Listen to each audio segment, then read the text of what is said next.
2026 ప్రారంభంలో ప్రభుత్వం ఒక తీపి కబురు చెప్పింది. భారత్ జీడిపి గ్రోత్ 7.4% అని.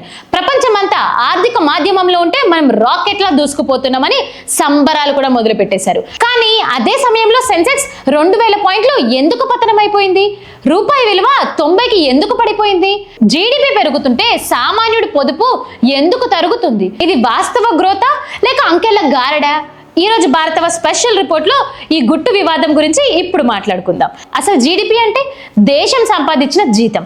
కానీ ఈ 7.4% లో సింహభాగం కేవలం టాప్ 10 కార్పొరేట్ కంపెనీలదేనా? దీన్నే కే షేప్డ్ రికవరీ అంటారు. ధనికుడు రాకెట్లా పైకెళ్తుంటే 90% ఆఫ్ మధ్యతరగతి పేద వర్గాలు ఆదాయం కిందకి పడిపోతూనే ఉంది. మరో షాకింగ్ విషయం, IMF మన డేటా క్వాలిటీకి సి గ్రేడ్ ఇచ్చిందంట. మనం 2026లో ఉండి కూడా ఇంకా 2011-12 నాటి ధరలు ప్రాతిపదికన లెక్కలు వేస్తున్నాము.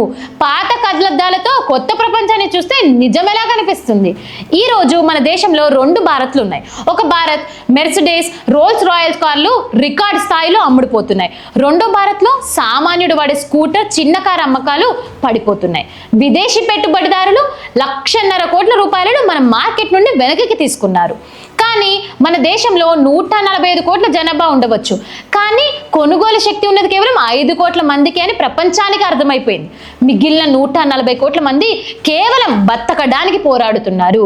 నిరుద్యోగం ఎంత దారుణంగా ఉందంటే రైల్వేలలో 10,000 ఉద్యోగాల కోసం 1 కోటి మందికి పైగా దరఖాస్తు చేసుకుంటున్నారు.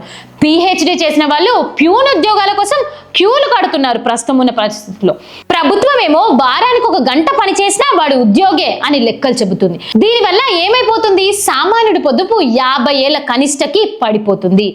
ఆదాయం పెరగక, ఖర్చులు తగ్గక ప్రతి కుటుంబం అప్పుల ఊబిలోకి జారిపోతుంది. ఇది మేక్ ఇన్ ఇండియా సాధించిన విజయమా లేక వైఫల్యమా? జీడిపి అనేది కేవలం టీవీలో కనిపించే అంకె కాదు, అది మన జేబుల్లో డబ్బు.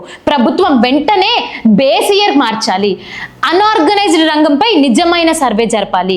కేవలం అంకెళ్ళ మేకప్ వేసి చూపించడం వల్ల ఆకలి తీరదు.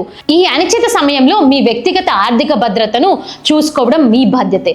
ఇన్సూరెన్సులు తీసుకోండి, సేవింగ్స్ పెట్టుకోండి, లోన్లపైన ఆధారపడకండి. అంకెల వెనుక ఉన్న అసలు నిజాన్ని ప్రశ్నించండి. నిజం వైపు నిక్కార్చుగా గొంతెత్తండి. ఇలాంటి సంఘటనలు జరిగినప్పుడు వాటిని ప్రశ్నిస్తేనే ఏదైనా మార్పు వస్తుంది. ఆ ప్రశ్నించడానికి మేము సిద్ధంగా ఉన్నాం. మీ అభిప్రాయం ఏంటో మా కామెంట్ బాక్స్ లో తెలియజేయండి. జీడిపి అంటే మీకేం తెలుసో కూడా మా కామెంట్ బాక్స్ లో తెలియజేయండి. ఇలాంటి మరిన్ని వీడియోస్ కోసం చూస్తూనే ఉండండి భారతవాస్.